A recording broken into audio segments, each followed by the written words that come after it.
বিচারপতি অমৃতা সিনহা ও বিচারপতি অভিজিৎ গঙ্গোপাধ্যায়ের বেঞ্চ থেকে যাবতীয় মামলা সরানোর আর্জি জানিয়ে সুপ্রিম কোর্টে দ্বারস্থ হয়েছিলেন অভিষেক বন্দ্যোপাধ্যায়। সেই মামলার শুনানি পিছিয়ে গিয়েছে, আর পিছিয়ে আগামী 19শে ফেব্রুয়ারি করা হয়েছে বলে জানা গিয়েছে। প্রাথমিক শিক্ষক নিয়োগ দুর্নীতি মামলায় অভিষেক বন্দ্যোপাধ্যায়ের নাম জড়িয়েছে, আর এই নিয়োগ দুর্নীতির মূল দুটো মামলায় বিচারপতি অমৃতা সিনহার এজলাসে শুনানি চলছে। সেই মামলায় অভিষেকের নাম জড়িয়েছিল, তবে অভিষেকের বক্তব্য ছিল এই মামলার বিষয়ের বাইরে গিয়ে এই দুই বিচারপতির বেঞ্চে তাকে কেন্দ্র করে নানা অবমাননাকর মন্তব্য করা হচ্ছে। সেই জন্য এই দুটো বেঞ্চ থেকে অন্য কোনো বিচারপতির বেঞ্চে স্থানান্তর করার দাবি নিয়ে সুপ্রিম কোর্টের দ্বারস্থ হয়েছিলেন তিনি। সুপ্রিম কোর্টের প্রধান বিচারপতি শুক্রবার এই বিষয়ে অভিষেক বন্দ্যোপাধ্যায়ের তরফে আইনজীবী অভিষেক মনু সিংভির কাছে জানতে চান যে আপনাদের সমস্যা ছিল বিচারপতি অভিজিৎ গঙ্গোপাধ্যায়কে নিয়ে, তাহলে এবার বিচারপতি অমৃতা সিনহাকে কেন আপত্তি করছেন? যদিও সেই বিষয়ে কোনো শুনানি হয়নি, তবে এই বিষয়ে 19শে ফেব্রুয়ারি শুনানি হবে। এই নিয়ে একটি রিপোর্ট তুলে ধরেছেন আমার কালিক মানুষ, দেখাবো আপনাদের। বিচারপতি অভিজিৎ গঙ্গোপাধ্যায় এবং বিচারপতি অমৃতা সিনহার বেঞ্চে তাকে কেন্দ্র করে যে সমস্ত মামলা দায়ের হয়েছে সেই সমস্ত মামলা এই দুই বেঞ্চ থেকে সরানোর আর্জি জানিয়ে সুপ্রিম কোর্টের দ্বারস্থ হয়েছিলেন অভিষেক বন্দ্যোপাধ্যায়। সেই মামলার শুনানি পেছালো গতকাল সুপ্রিম কোর্টের প্রধান বিচারপতির বেঞ্চ মামলাটি 19 ফেব্রুয়ারি শুনানির জন্য রেখেছেন। আপনারা জানেন যে অভিষেক বন্দ্যোপাধ্যায় শিক্ষক নিয়োগ দুর্নীতি সংক্রান্ত একাধিক মামলায় তার নাম জড়িয়েছে। প্রাথমিক শিক্ষক নিয়োগ সংক্রান্ত মামলায় মূল যে দুটি মামলা প্রাথমিক শিক্ষক নিয়োগ সংক্রান্ত মামলা এই মুহূর্তে বিচারপতি অমৃতা সিনহার এজলাসে শুনানি চলছে, সেই মামলায় তার নাম জড়িয়েছিল। এছাড়াও শিক্ষক নিয়োগ দুর্নীতি মামলায় বিচারপতি অভিজিৎ গঙ্গোপাধ্যায়ের বেঞ্চে কিছু মামলার শুনানি হচ্ছিল, সেই মামলাতেও তার নাম জড়ায়। কিন্তু অভিষেক বন্দ্যোপাধ্যায়ের মূল বক্তব্য ছিল এই মামলার বিষয়ের বাইরে গিয়ে এই দুই বিচারপতির বেঞ্চে তাকে কেন্দ্র করে নানা রকম আপত্তিকর, অসম্মানজনক বা অবমাননাকর মন্তব্য করা হচ্ছে। সেই জন্য এই দুই বেঞ্চ থেকে তাকে কেন্দ্র করে যে সমস্ত মামলা বা তার নাম জড়িয়েছে যে সমস্ত মামলায়, সেই মামলাগুলো এই দুই বেঞ্চ থেকে অন্য কোনো বিচারপতির বেঞ্চে স্থানান্তর করা হোক। যদিও আপনারা জানেন যে ইতিমধ্যেই বিচারপতি অভিজিৎ গঙ্গোপাধ্যায়ের বেঞ্চ থেকে শিক্ষক নিয়োগ সংক্রান্ত সমস্ত মামলা সরিয়ে দেওয়া হয়েছে। তিনি বর্তমানে শ্রম এবং শিল্প সংক্রান্ত মামলা শুনানি করছেন, কিন্তু বিচারপতি অমৃতা সিনহার বেঞ্চে এখনও দুটি মামলা রয়েছে যেখানে অভিষেক বন্দ্যোপাধ্যায় যে মামলায় যুক্ত।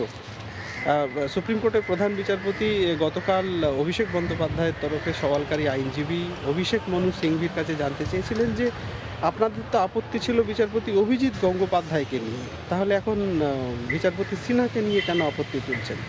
যদিও সেই বিষয়ে গতকাল বিস্তারিত শুনানি হয়নি, আগামী 19 ফেব্রুয়ারি এই বিষয়ের বিস্তারিত শুনানি হবে। আপনারা জানেন যে মেডিকেল কলেজগুলোতে ভুয়ো শংসাপত্র বানিয়ে ভর্তিকে কেন্দ্র করে একটি মামলায় সিবিআই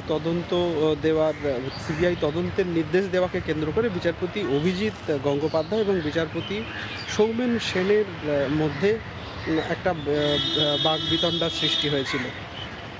তারপর সুপ্রিম কোর্ট এই ধরনের বিচারপতিদের মধ্যে এই ধরনের বাকবিতণ্ডা সাধারণত নজিরবিহীন, সেই জন্য সুপ্রিম কোর্ট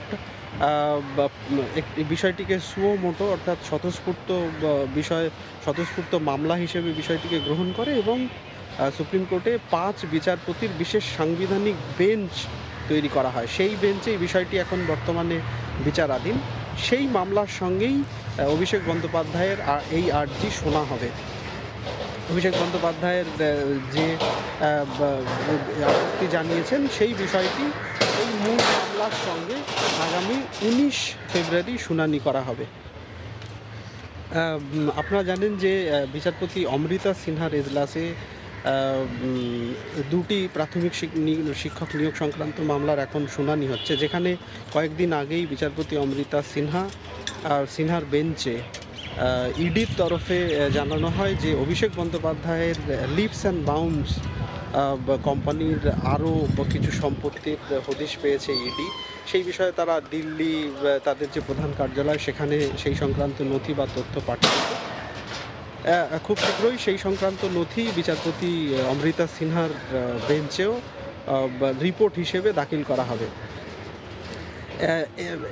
এছাড়াও বিচারপতি অভিজিৎ গঙ্গোপাধ্যায় কিছুদিন আগে অভিষেক বন্দ্যোপাধ্যায় যখন সুপ্রিম কোর্টে বিচারপতি গঙ্গোপাধ্যায় এবং বিচারপতি সিনহার বেঞ্চ থেকে মামলা সরানোর আর্জি জানিয়ে আবেদন করেছিলেন, সেই সময় বিচারপতি অভিজিৎ গঙ্গোপাধ্যায় বলেছিলেন যে কেউ মামলা করতে পারে। তবে তিনি সংবাদ মাধ্যমে জানিয়েছিলেন যে অভিষেক বন্দ্যোপাধ্যায়ের যদি সাহস থাকে তিনি তার সম্পত্তির হিসেব সমাজ মাধ্যমে অর্থাৎ সর্বসাধারণের জন্য জানান। রীতিমতো চ্যালেঞ্জ ছুড়েছিলেন। যদিও সেই সমস্ত বিষয়ে অভিষেক বন্দ্যোপাধ্যায়কে পরবর্তীকালে জিজ্ঞাসাবাদ সাংবাদিকরা এই বিষয়ে প্রতিক্রিয়া চাইলে অভিষেক বন্দ্যোপাধ্যায় বিষয়টি একটি বিচারাধীন বিষয় বলে এবং আদালতের বিষয় বলে এড়িয়ে যান। এছাড়াও অভিষেক বন্দ্যোপাধ্যায়ের স্ত্রী রুজিরা বন্দ্যোপাধ্যায় তিনিও একটি তাকে অবমাননাকর বা তাকে অসম্মান করা হচ্ছে বিভিন্ন মামলায়, এই আর্জি জানিয়ে বিচারপতি সব্যসাচী ভট্টাচার্যর বেঞ্চে আবেদন জানিয়েছিলেন। সেখানে বেশ কয়েকদিন শুনানির পর বিচারপতি সব্যসাচী ভট্টাচার্য ইডিকে জানিয়েছিলেন যে এই বিষয়ে যেন তারা নজর দেয় এবং কোনো রকম আপত্তিকর বা অসম্মানজনক মন্তব্য যেন না করা হয় এবং ইডি সংবাদ মাধ্যমে কি প্রকাশিত হচ্ছে বা কি বলা হচ্ছে সেটা যেন ইডি তাদের বক্তব্য যেন তাদের ওয়েবসাইটে সুস্পষ্টভাবে জানিয়ে দেয় সর্বসাধারণের জন্য, যাতে তাদের বক্তব্য এবং সেই বক্তব্যকে যাতে বিকৃত করা না হয় বা অপমানজনক বা অসম্মানজনক কিছু আপত্তিকর কিছু সংবাদ মাধ্যমে যাতে প্রচারিত না হয় সেই বিষয়ে সতর্ক হওয়ার নির্দেশ দিয়েছিলেন বিচারপতি সব্যসাচী ভট্টাচার্য। সব মিলিয়ে আপাতত অভিষেক বন্দ্যোপাধ্যায় সুপ্রিম কোর্টে বিচারপতি অভিজিৎ গঙ্গোপাধ্যায় এবং বিচারপতি সিনহার বেঞ্চ থেকে তার বিরুদ্ধে দায়ের হওয়া সমস্ত মামলার শুনানি যে স্থানান্তর করার আর্জি জানিয়েছিলেন, সেই মামলা আগামী 19 ফেব্রুয়ারি সুপ্রিম কোর্টে ফের শুনানি হবে। বিচারপতি অমৃতা সিনহা ও বিচারপতি অভিজিৎ গঙ্গোপাধ্যায়ের বেঞ্চ থেকে যাবতীয় মামলা সরানোর আর্জি জানিয়ে সুপ্রিম কোর্টে দ্বারস্থ হয়েছিলেন অভিষেক বন্দ্যোপাধ্যায়। সেই মামলার শুনানি পিছিয়ে গিয়েছে আর পিছিয়ে আগামী 19 ফেব্রুয়ারি করা হয়েছে বলে জানা গিয়েছে।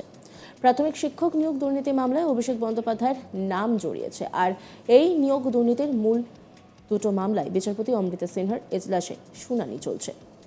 অন্যান্য খবরের আপডেটের জন্য অবশ্যই নজর রাখুন আজ তাক বাংলার ইউটিউব স্ট্রিমিং এবং ইউটিউব চ্যানেলকে সাবস্ক্রাইব করুন, লাইক করুন, কমেন্ট করুন, শেয়ার করুন। পাশাপাশি হোয়াটসঅ্যাপে নজর রাখুন কারণ সেখানেও রয়েছে আজ তাক বাংলা।